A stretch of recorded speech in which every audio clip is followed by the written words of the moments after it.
Terminate कर दिया जाता है, कभी उसको विजिलेंस के मामले में फंसा दिया जाता है, कभी उसको लंबे समय तक सस्पेंशन में रखा जाता है,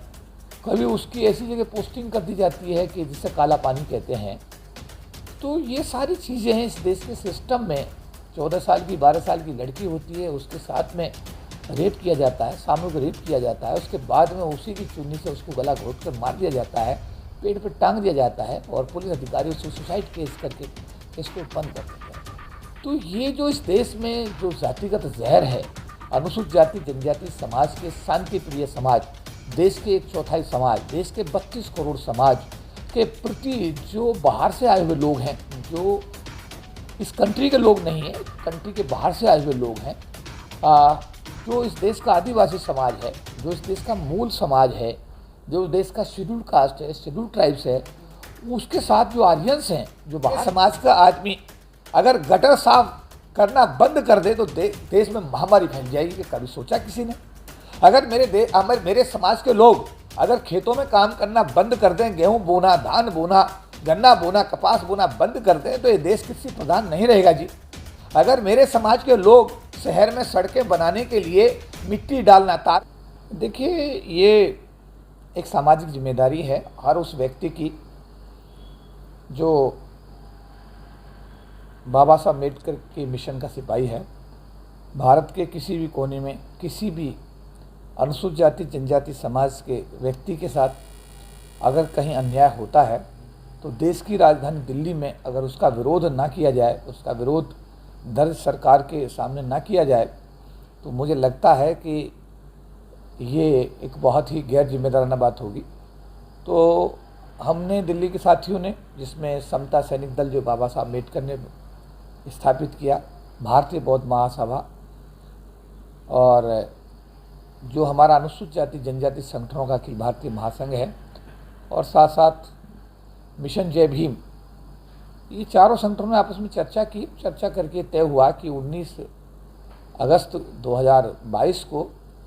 हम लोग दिल्ली के जंतर मंतर पर, जो राजस्थान के अंदर आए दिन अत्याचार हो रहे हैं,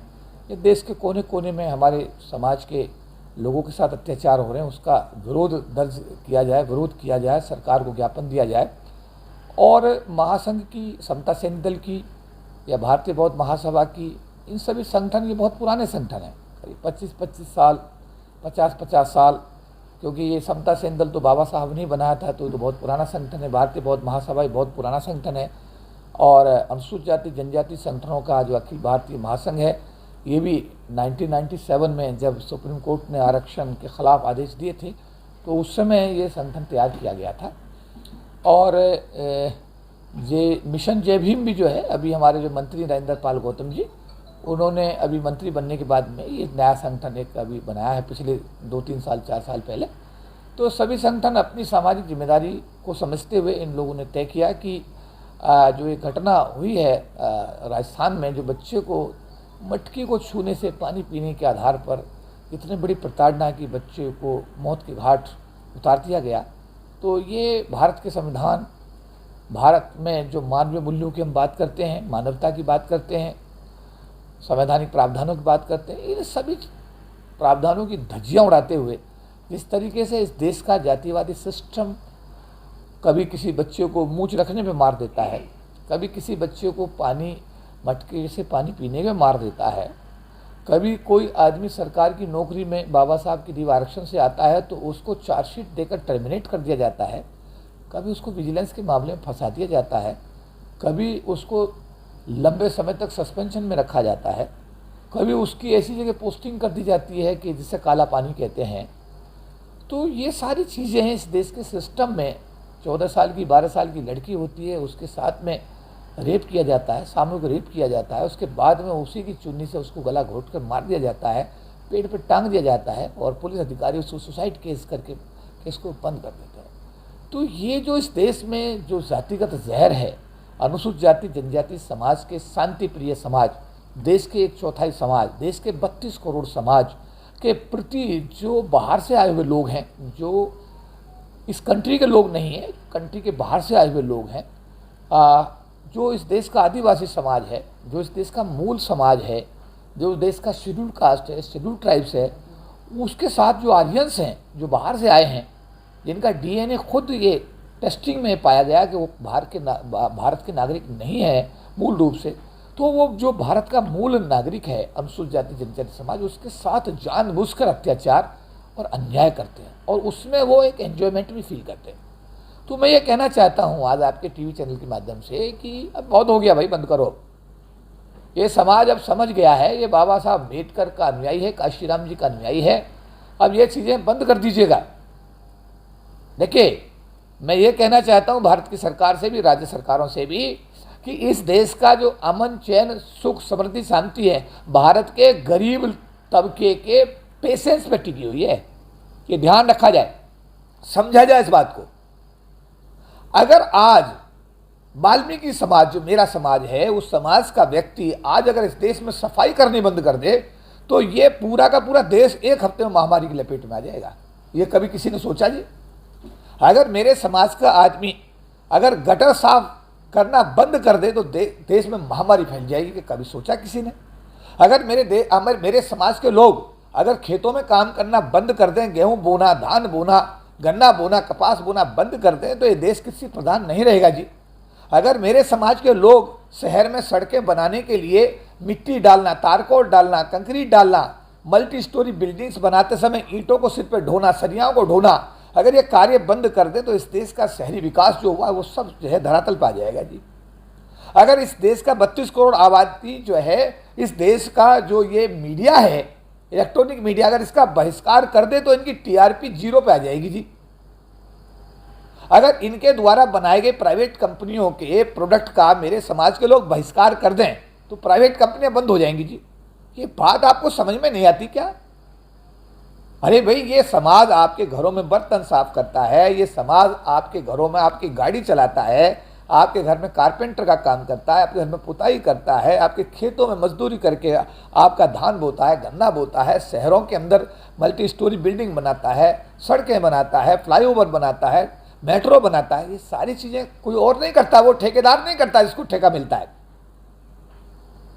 ये वो लोग करते हैं जो इस भारत के गरीब समाज के मूल निवासी हैं, आदिवासी, अनुसूचित जाति समाज के, जनजाति समाज के लोग हैं। वो इस देश के विकास के लिए दिन और रात काम कर रहे हैं। और ऐसे समाज के विकास की बात करने की बजाय उन शांति प्रिय समाज को छेड़ना, डेली कोई खुराफात करना, जान से मार देना, मुँह रखने में जान से मार देना, मटकी से पानी पीने में जान से मार देना, अरे ये क्या? ये भारत के सौहार्द को, देखिए, मैं सरकारों को कहना चाहता हूं कि भारत के सौहार्द को बनाने में इस अनुसूचित जाति जनजाति समाज का 100% योगदान है। लेकिन जो लोग इस भारत के सौहार्द को बिगाड़ने के लिए ऐसी असंवैधानिक हरकतें कर रहे हैं, अगर सरकारों ने संज्ञान नहीं लिया और समय रहते हुए ऐसे लोगों के खिलाफ कार्रवाई नहीं की और इसके अगर रोष में अनुसूचित जाति जनजाति समाज बिगड़ गया तो बहुत दिक्कत हो जाएगी, बहुत दिक्कत हो जाएगी। इसलिए मेरा निवेदन है कि शांति प्रिय समाज को ना छेड़ा जाए। इस समाज के विकास के लिए ठोस एजेंडा सरकार तैयार करे। मैं जानना चाहता हूं सरकार से, एक समय था जब देश में राष्ट्रीयकरण हुआ था, देश में बैंकिंग भर्ती बोर्ड बनाया गया था, तेल कंपनियों का बीमा कंपनियों का, तेल कंपनियों का, बैंकों का राष्ट्रीयकरण हुआ था, घर घर में नौकरी गई थी, घर घर में खुशहाली आई थी एससी एसटी घर में। आज 40 लाख लोग 1997 में एनरोल्ड हुए सरकार की नौकरी में एससी एसटी के। आज 5 लाख लोग नौकरी में बचे, 35 लाख लोग सरकार की नौकरी में वीआरएस सीआरएस देके निकाल दिए गए। अरे जब उद्योगपतियों को आप सस्ती दरों की जमीन दे रहे हो जी, और जब उद्योगपतियों को बैंकों का पैसा दे रहे हो जी, तो आप निजी क्षेत्र में आरक्षण की व्यवस्था क्यों नहीं करते? महात्मा गांधी और बाबा साहब अम्बेडकर के बीच जो पूना पैक्ट हुआ है एससी एसटी समाज के डेवलपमेंट के लिए, सरकार की नौकरियों में 22.5% की आरक्षण की व्यवस्था जब की गई थी, सरकारी क्षेत्र ही नहीं बचा तो आरक्षण खत्म हो गया। अब जब निजी क्षेत्र आप ला रहे हैं तो निजी क्षेत्र में आप आरक्षण की व्यवस्था क्यों नहीं कर रहे? मैं समाज की एक नागरिक होने के नाते, एक आम व्यक्ति होने के नाते, कार्यकर्ता होने के नाते मैं पूछना चाहता हूं सरकार से कि भाई अगर आप निजी क्षेत्र ला रहे हैं तो इस समाज के भविष्य के बारे में आपने क्या तय किया है? इनके पास एग्रीकल्चर लैंड नहीं, उन पे आपका कब्जा है। उद्योग धंधों पर आप लोगों का कब्जा है। इनके पास तो मेहनत मजदूरी और सरकार की नौकरी है। अब उस स्थिति में मैं ये जानना चाहता हूं कि सरकार की नौकरी आपने खत्म कर दी है, तो ये समाज में बैक टू पेविलियन जहां से आया था 50 साल पहले, वापस वहीं जा रहा है। तो आप एक चौथाई समाज के विकास की बात किए बिना भारत राष्ट्र के विकास की बात करते हैं। भाई ये कैसे संभव है? जब तक एक चौथाई समाज अनुसूचित जाति जनजाति समाज का विकास नहीं होगा, भारत राष्ट्र का विकास कैसे हो जाएगा? ये समझ में नहीं आता। तो सरकारों को अपने एजेंडे स्पष्ट करने चाहिए। समाज जो SC ST का है उसके डेवलपमेंट का, उसके विकास का ठोस एजेंडा तैयार करना चाहिए और समाज के एक एक SC ST व्यक्ति को, समाज के एक एक व्यक्ति का मान सम्मान, उसका स्वाभिमान सुरक्षित करने की जिम्मेदारी सरकारों को लेनी चाहिए। आज का कार्यक्रम डेडिकेट किया गया है हमारे उन बच्चों को जो आकस्मिक मौत का शिकार हुए, इस देश की जातिगत दुर्भावना का शिकार हुए और उन लोगों को जान से हाथ धोना पड़ा। उन परिवारों के प्रति आज हम लोगों ने अपनी एक जिम्मेदारी निभाते हुए उस घटना का विरोध किया है, सरकार को ज्ञापन दिया, राष्ट्रपति को, प्रधानमंत्री जी को, और अभी तय किया गया है कि अगर बड़ा कार्यक्रम भी एक डिसाइड होगा जिसमें पूरे देश के लोगों को, जिस तरीके से 97-98 में लाखों लोगों को हम दिल्ली की सड़कों में बुलाया करते थे, इसमें एक डिसीजन होगा और उसके बाद में पूरे देश के लोगों को बुलाया जाएगा। और ये जो राज्य सरकारें हैं जो उदासीनता से काम कर रही हैं SC ST के डेवलपमेंट पर, उनके साथ अत्याचारों पर उदासीन है, या केंद्र की जो सरकार है इन सभी सरकारों को मैं यही कहूँगा कि आप सब बाबा साहब अम्बेडकर के बनाए हुए संविधान के अनुरूप आचरण करें। बाबा साहब अम्बेडकर द्वारा बनाए गए संविधान के अनुरूप SC ST समाज के हितों की संरक्षण, जो हित हैं उनको संरक्षित करने का काम करें और अनुसूचित जाति जनजाति समाज के विकास के लिए ठोस एजेंडा तैयार करें।